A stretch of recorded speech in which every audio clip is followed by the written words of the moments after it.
Hey everybody, I'm back again. I've got another demo for you guys. Today I got something very cool. This is an amplifier that I've seen, I've heard of, but never really thought about owning one. I was looking for a nice home playing solution, something that wouldn't be too terribly loud, something I could record with, and I think I found the perfect amplifier. So this is the Hughes and Kettner Grandmeister 36. This amp is absolutely awesome. It's got a lot of features, so what I want to do real quick, the first part of this video I'll go ahead and touch on the features that it has, the items that make it so useful, and then I will do a playing demo, and afterwards I'll give some commentary. So with that said, I'm going to jump right into the showing off of the amp portion. Basically, this amp is capable of a maximum of 36 watts. It has 4 EL84s and 3 12AX7s.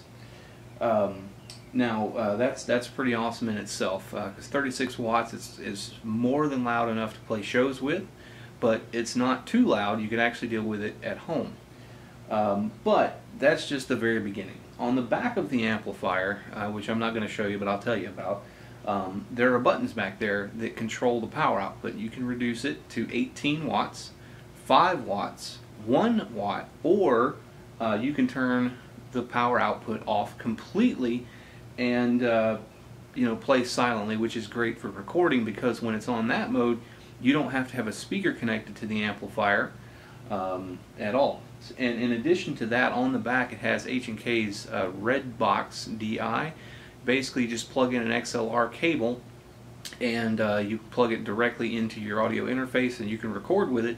And again, with not having to have a speaker, you can just throw this amp on your desktop right next to your computer, hook the cable to it, and you're ready to go. You don't have to worry about speaker cabinets, miking, anything. So really awesome feature right there. That alone is enough to sell you this amp, if you ask me. So now I just want to mention real quick, for this demo I do have it mic'd. I've got the speaker cabinet is the TM212. It's two 2x12 inch speakers, which are both V30s, and I've got a microphone on that for this demo. I'm going to do another one also with the amp plugged directly into the interface, so you can hear what the recorded tone sounds like if you go direct into your DAW. So with that said, what I'm going to do at this point is just kind of go over the front panel, and then we'll do some playing. Basically, you have a master volume, which controls obviously everything on the amp, regardless of what setting or anything you're on. The master volume, gives you the output that you're going to hear. You have presence and resonance. I don't know why I get those backwards. A reverb, which is independent from everything else. So with that, so you have the reverb, treble, middle, bass, channel volume, and then gain. So basic controls that you'll find on most amplifiers. Here's where this amp differs, and what another thing that makes it so cool. Anybody who's ever used digital modeling will know that on, say, a pod, when you set your knobs at a certain place and then you save the preset, when you go back to the preset, you're going to have the sound that you saved, no matter where the knobs are. It's irrelevant to what you're going to have when you go back to that preset. This amp works the very same way. The knobs could all be on 10, but if they're all saved on 1, then when you go back to that preset, they're all going to be on 1 for that sound. So very cool feature there. Now the second thing that makes it even better, built-in effects, and I'll go over those as we progress. But basically, all you have to do is push this button, and now the treble, middle, bass, volume, and gain knobs all work as effects control knobs. So you use the very same set of knobs to work your effects as you do to EQ your amplifier. And because they remember where they were, if you get into the effects and you start turning knobs, it doesn't change the sound that you have set with your EQ. Once you go turn that off, they're EQ knobs again. So it's very cool how that works. And then also has a built-in boost right there, so like an overdrive pedal made right into the amplifier. Very cool. Finally, it has a built-in noise gate here, which works very well, and this button turns your FX loop on and off, so you can recall it by preset. You know, so if on, say you want your clean, you wouldn't need them with this amplifier, but say you've got a nice big pedal board, and on your clean you run, you know, chorus, delay, reverb, all from pedals on a pedal board, you can flip it on. But then when you switch over to your rhythm tone, when you change presets, that'll pop off of there if you don't have it saved with it on, and then you end up with just, you know, the signal of the amp with no effects. So I think that's really cool as well. So with that, what I'm going to do now is I'm going to go ahead and flip it off of standby, and we'll start with clean. Then we'll go into the crunch, the lead, and the ultra, and give you kind of the sounds, and then we'll come back and start flipping knobs, and I'll show you how all that stuff works. I'll go into the effects as well. What you're going to hear is are 4 presets that I have created and saved. Basically, I have the FSM 432 foot controller as a MIDI foot controller. I'm running it in patch mode. You can also run stomp box mode where it does different things, but I like it in patch mode because when I push button A, it recalls a sound, button B recalls a sound, and when I say recalls a sound, I mean it recalls it with the EQ knobs where I had them, with the effects set as I want them, and the boost on, off, noise gate on, off, however I had it set.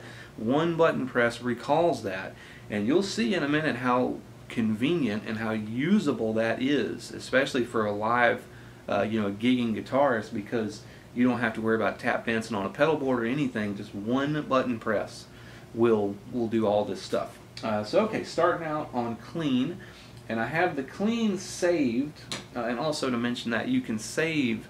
I mentioned the power levels that you can select. When you save a preset, it saves the power level too. So you can have you know, a 1 watt ultra with a 36 watt clean, and one button press will switch them back and forth, power level and everything. So anyway, starting with the clean, guitar is 05 Les Paul Custom. It's 498, 490. Start on the bridge pickup and see what we got.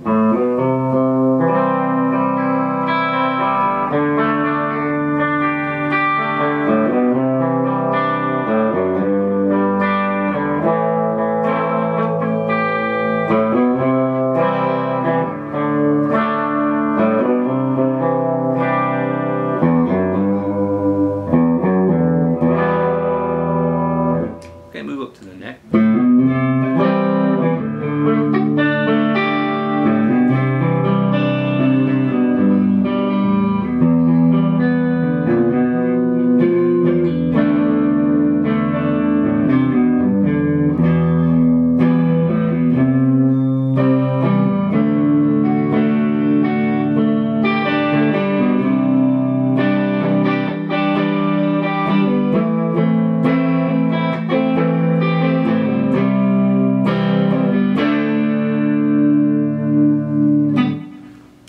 As you can hear, very, very nice, very, very usable, clean sound. Just to mention, I want to show you one other thing. I have the master volume a little bit past half, but the channel volume is barely on at all.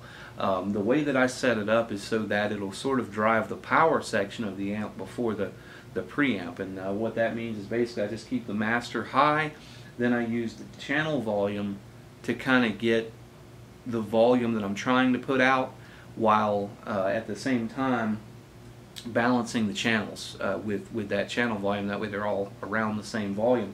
But the master, it says around half, so if needed I can go much louder with it, but I think that's really the best way to set this amp up, is master high, then use the channel volume to get them as loud as you would want them at that given master volume level. And I say if it's on half, you still have a lot more to go. So if you're at half, you get your volumes balanced, it's nice and loud enough, you can still go higher. So that's the best way to do it.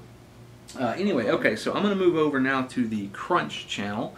It's got a Marshall kind of edge to it, but it has its own thing going on. So now watch the lights on the amp. So I went from clean, no boost, no gate. If I go to crunch, it saved my preset, so you can see the boost is now on and the noise gate is now on.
go over the neck.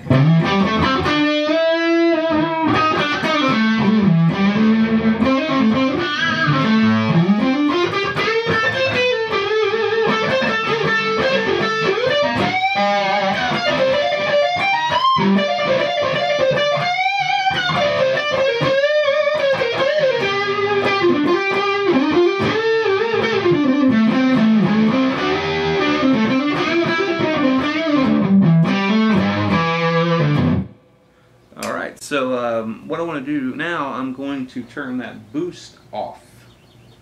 And this will get you a much more old school kind of thing.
So there you go. That gives you a good idea of the crunch sound.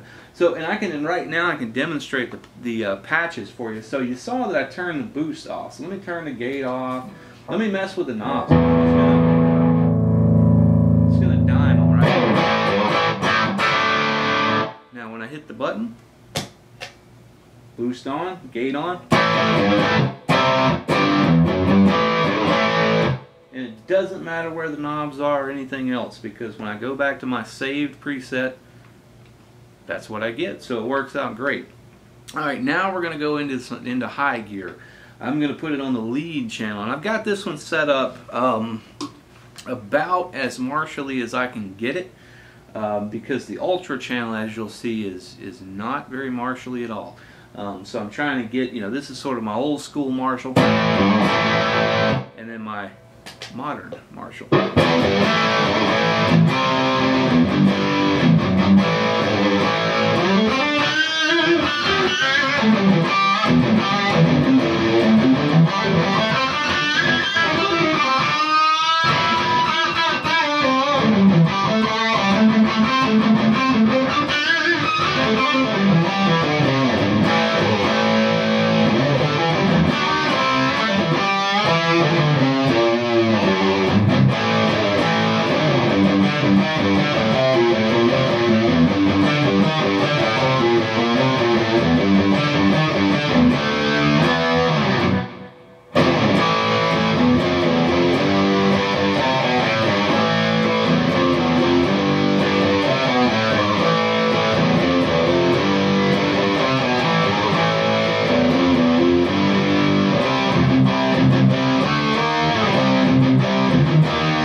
So there's that, and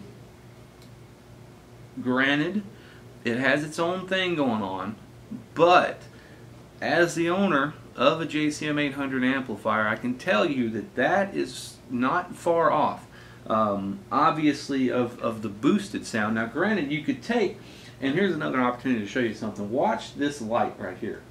You'll see that as I turn the knob at some point, eventually, maybe it's over here. Anyway, there it is. Okay, so that light comes on. And when it comes on, that is where that knob is stored. So like with the bass, which is all the way up, as I turn it, that light will come on eventually. Maybe not. There it is. So, and when that light comes on, that's where the knob really is. As I was saying, the actual position, the physical position of the knob is irrelevant. The only thing that matters is where it's saved the position of the knob. So when you're turning them, it'll eventually, that light comes on and that just tells you, okay, that's where it's actually at. So right there, treble's about a 4, mids are about a 6, bass is about 10, and the gain is all the way up with no boost. So basically that's how that system works, and that's how you kind of know where you're at, because this'll, when this lights up, that's where your knob is. So with that said, I know the gain is on about 9 to 10, so I'll roll it back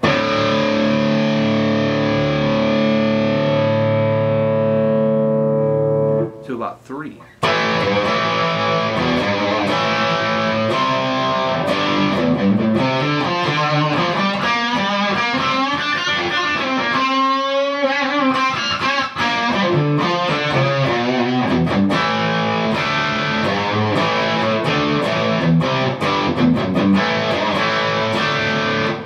Then you see from there quite a difference on the gain. So that's the range of that knob. And you get more 800-y as you go.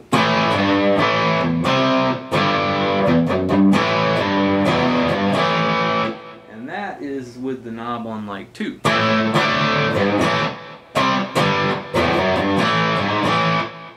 And that, you know, I'm saying that's pretty close to an 800 to my ear, but remembering that I'm on 5 watts, so I've got this master volume up past half, which means the power section's being pushed, and everybody knows that's where the famous Marshall distortion comes from. So when you can take this amp and push the power section, you can get very close to that classic sound. So with that said, with it on 2, I'm going to use the boost.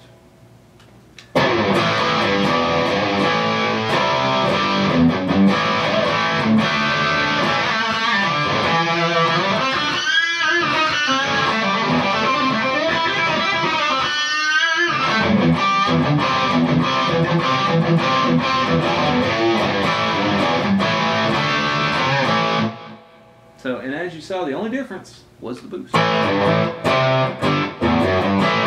So another feature which makes this amp ridiculously usable. If you have that boost, and you can set it, you'll notice on off, you can set it with your presets. So if you really like that sound, okay, that's, and again, because I changed presets, it took the gain back up. So take it back where it was. So if you think that's going to be like your sound, save it. Then you want a solo channel, guess what? Save another preset with the boost on and maybe a little more volume, a little more mids, however you do it. Effects.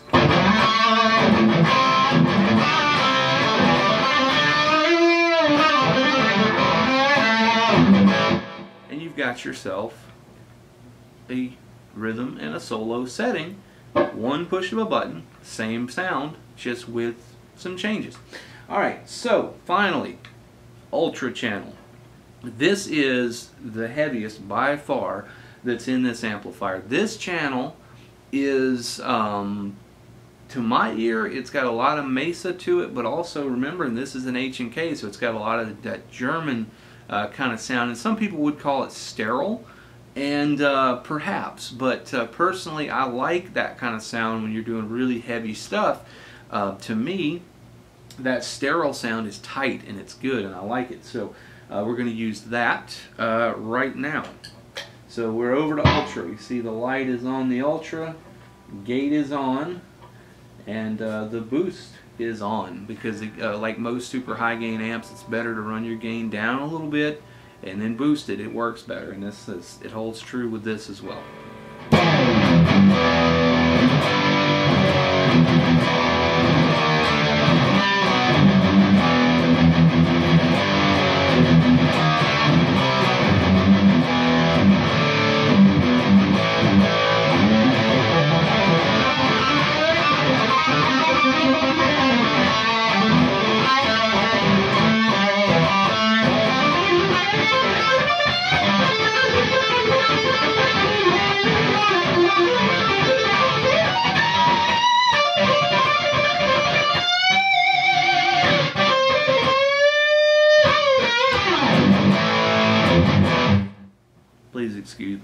not a shredder. Alright, so this one, as you can tell, really good for your rhythm, your real tight palm music.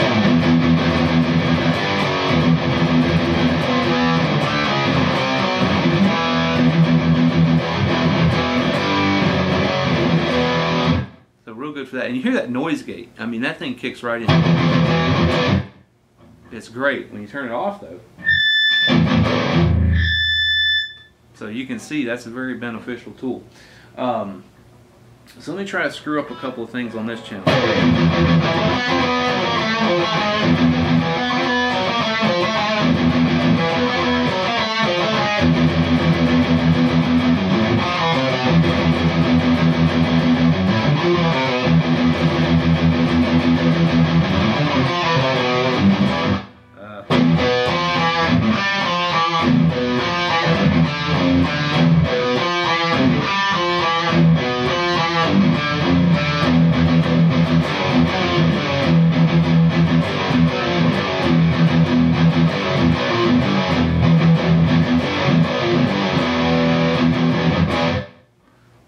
So that gives you kind of an idea there, and I'm in standard tuning, and you hear how awesome it sounds. So imagine drop tuning, 7-string, you know, that kind of thing. This, it would be awesome.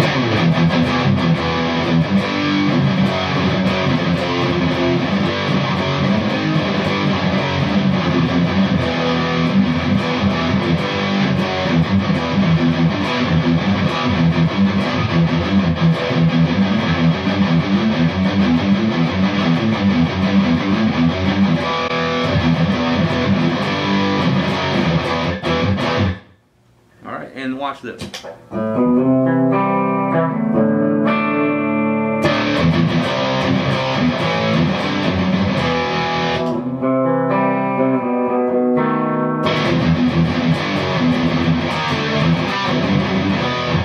So, yeah.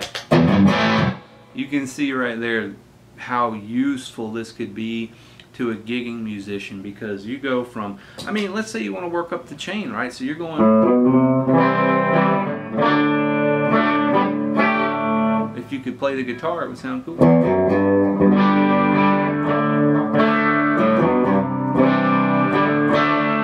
Nice, clean, you know, bring it to your rhythm, say like classic rock.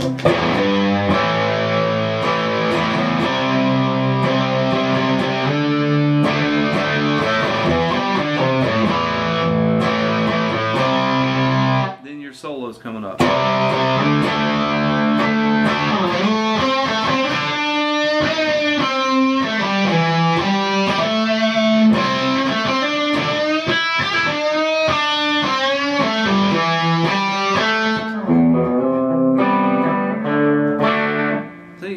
And that wasn't an actual song, obviously. I'm just showing you what it'll do. But that's awesome. And you think about that. 3 tones, 1 button press, and I can go from the cleanest clean to the heaviest metal, anywhere in between. It's great. And like I said, don't think this is all it'll do, because these are my patches. This is how I want it to sound. But you can add effects, take away effects, change volume levels between patches, just all kind of stuff. This thing is awesome, and it's so useful, so usable, and man, you could not really do better than this thing. I really just don't think you could. So as promised, let me go through the effects now. I'll use a clean channel, I guess, for this. So anyway, these knobs are your EQ right now. Reverb, let me show you the reverb. So this is off, all the way up. Back where it was, and I'll watch for the little light to come on. And there's where my reverb was. I'll put it back where it belongs. Okay. Now, hitting this button, I'm now into the effects. So this is my delay level. So I can turn it down, off, turn it all the way up. Okay, I'm going to put it back where it was. Again, watching for the light to come on. Okay, there it is. Now, this is the feedback for the delay. So I can turn that up. Or,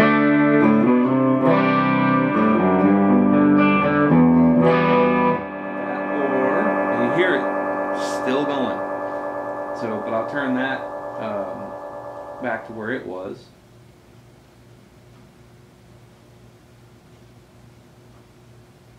maybe. There it is. Now this is the delay time. You can go from 80 milliseconds to 1.4 seconds. So starting at the lowest, all the way to the highest, you hear that's quite a bit of delay. So putting that back where that was is there. Here, just a little bit. Alright, so now this one's the modulation. It has 4 types. Coarse, flanger, phaser, and tremolo. So I'm going to start over on coarse. And I can turn with this one, this is the intensity, so I can bring it up. I'm going to bring them up a little bit so you guys can hear them. So anyway, this is the coarse. And then we'll move into the phaser.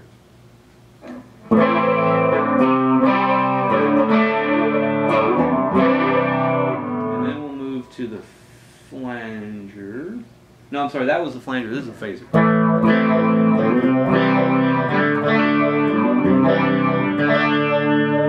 And then finally, tremolo.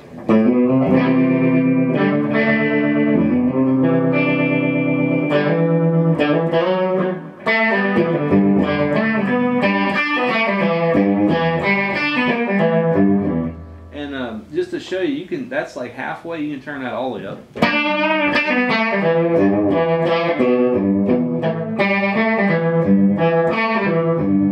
And then kicking it over back to the phaser. And then the flanger. And then the coarse.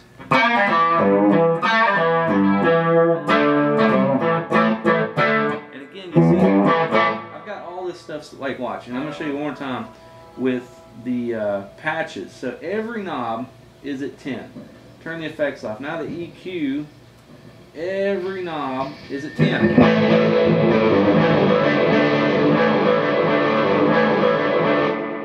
Now it's back to my preset. So, awesome. And you talk about gigging, trust me, I used to. When I would show up to a gig, I'd have to sit there, and I had pictures in my phone of my EQ on my amp, and I have to sit there and put every little knob right back where it was. No more. You show up with this, you push the button on the foot switch, and it doesn't matter where the knobs are. It's right where you want them every time. So very cool. One more patch I want to show you. Excuse my playing because this is not going to sound right, but I'm going to do it anyway.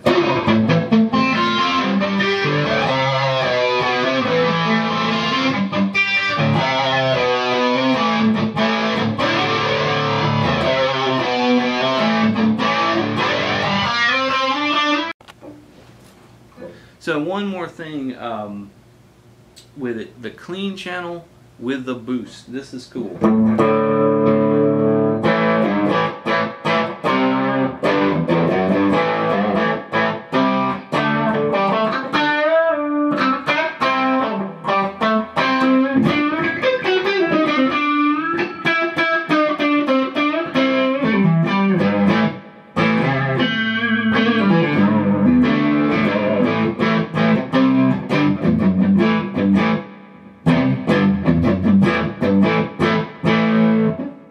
So that was it. Alright, put her back on standby.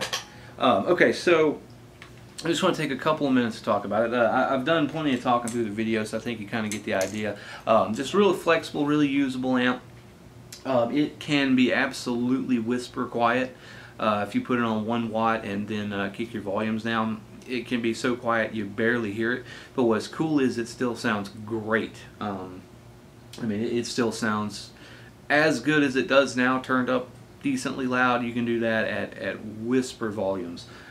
So that makes it a very good, very usable amplifier for the home musician such as myself. And I want to just say real quick, if you're going to get one, the Grandmeister is the most expensive of the Meister line. I think it runs about $1,200 for this head versus like $6 or $7 or something for the Tube Meister 36.